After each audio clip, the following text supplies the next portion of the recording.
crisis does seem to be brewing. Rex Tillerson, the US Secretary of State, visited the Korean Peninsula just recently and said America's strategic patience with North Korea is running out. What he meant by that is that it looks like North Korea is closing in on its goal of building an intercontinental ballistic missile that they could equip with a nuclear missile that could then threaten the United States. That's something that Americans of all stripes, Republicans and Democrats, have always said is intolerable. And what Tillerson raised was the prospect that if diplomacy doesn't work, that America might consider the military option.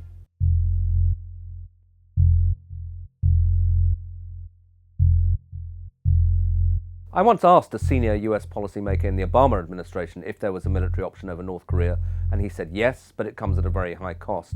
And I think many people new to the issue aren't aware of quite how high that cost could be. First of all, the North Korean nuclear program is very widely dispersed. Some of it's underground, some of it's underwater. There'd be no guarantee that the Americans could take it all out in one foul swoop, and that would mean that they would open themselves to nuclear retaliation. But even if they could take out the entire North Korean nuclear program, the North Koreans also have conventional artillery.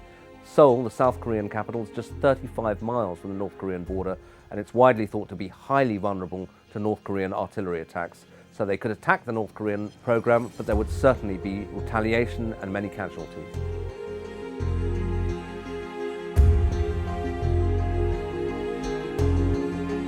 The Americans are looking at the moment at economic pressure. There's talk that there may be much tougher economic sanctions, and they're also trying to enlist the Chinese, who are regarded as the key to the North Korean leadership, to also tighten the screw on the North Koreans. But there are others who say that's actually the wrong way to look at it, and that the North Korean regime is motivated above all by fear for its own survival, that if you tighten the screw on them, they may become even more aggressive, and that what America should be looking at in the long run is what's called a kind of grand bargain, a diplomatic bargain, in which they offer the North Koreans a guarantee that the regime will not be overthrown.